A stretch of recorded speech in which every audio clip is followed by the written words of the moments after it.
Okay, so we've just laid all the dash out of our console. So we've got already cut the hole for the vessel view. We've got the Cobra radios going to go here. The Shoreflow timer, aerator timer will go here. The Solix 15, we're actually going to build a bit of starboard off here, and that's going to sit there on its bracket. Compass, Ritchie compass will go here, control box there. The Clarion round stereo will go here.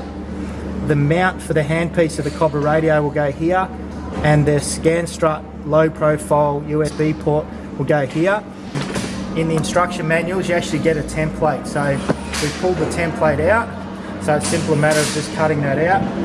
Then we can trace that into its location on here and cut the hole for the Cobra radio, so we'll do that next. Okay, so we've got the hole cut out for the Cobra radio now, and it comes with a really neat little flush mounting kit. So you get a pair of these, and they just screw on to where the thumb screws would normally go. That just mounts there, and then you get some screws and washers in the kit.